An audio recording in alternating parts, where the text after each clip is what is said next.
How do you feel about playing time? You know, most players, they want to stay in for the whole entire game because they feel they can contribute that much, but some are really conservative. What do you, as a player, what do you think about playing time? Your playing time in particular. I really, on that note, I really think that playing time is given off of how hard you train, how hard you play D, just how hard you play. Not because of a name that you're known around. Just if you prove that you earn that playing time, go ahead. Basically, I'm trying to say if I'm better than the person and I show that I'm better than the person, I play better than the person, then give me my playing time.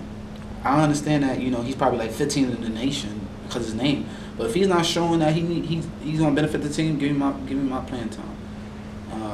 Don't interfere with my playing time. I love playing time. All right, so say in particular that you're on the team and one guy's getting more playing time than you, but you feel like he isn't doing the absolute best out there. Okay. You know, how would you take that? Like, how would you, you know, approach? Because some people will approach their coach about that. What would you do if you felt like a guy out there on the court isn't putting in the right amount of work that you can put in? Okay.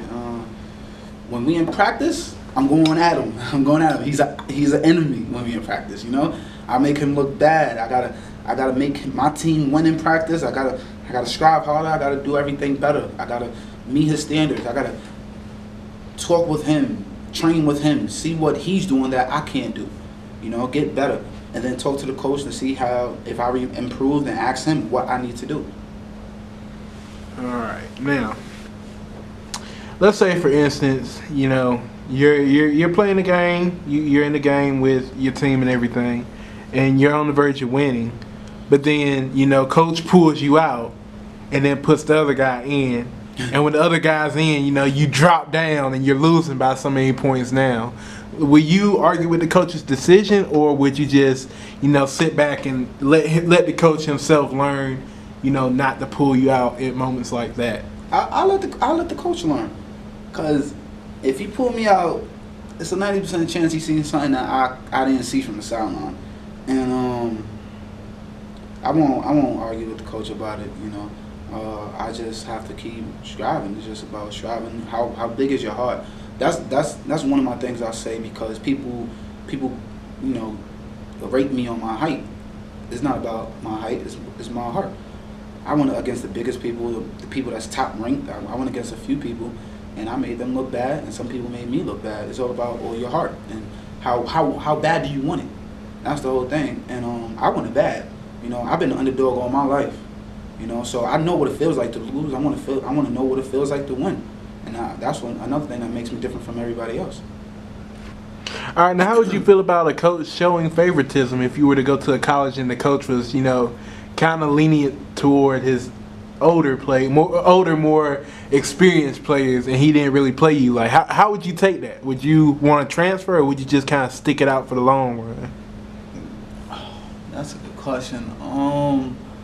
I will ask him personally one-on-one time, and then I'll go at the athlete that he say is better than me or he feels better than me.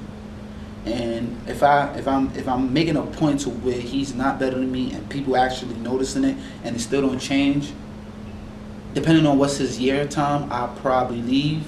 And if his year time is not, if his year time is right and he leaves first, then I'll just stick with the team. Okay, I see what you're saying. Now,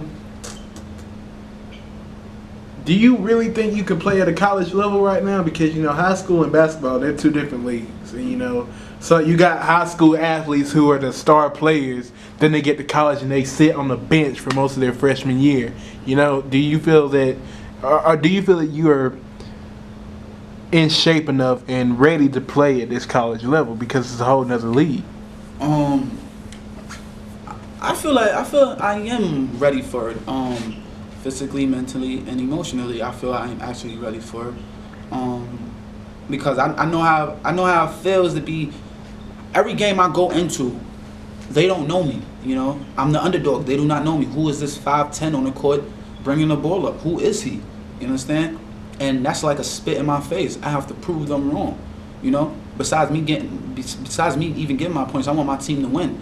You know, it's not about sometimes how much you average is. Are you good at that position, and can you make your team win? I could average 2 points and like 10 assists, or 2 points and 2 assists, but my team is winning. We can be on a 16 win streak. It's just a matter about if your team wins, and do you have a great foundation, and that's basically what it is. What advice would you give to a high school freshman if he were going to the same college as you, you know, and he was going to play the same game of basketball? You're a freshman coming in, and he's a freshman coming in. What advice would you give him as a freshman yourself? To be honest, I'll tell him basketball is second. You really got to get your grades right, because when you get your grades right, you get to any college you really want to. And I'm a prime example of that. I thought basketball was first. Grades was terrible. I had to come to a 2-year to get my grades together, and it's been a hassle ever since. Cause now is, you know, universities, they not looking for anybody with bad grades. You can't go nowhere with bad grades. You can have the skills of Michael Jordan and can't get into school. So I just tell them, be well with your grades, do great, cause you can end up in Kentucky and play with them and get burned. You know, you can average, and then you can average at least 10 points with these great grades. You can go to any college you want to. So that's why I tell them.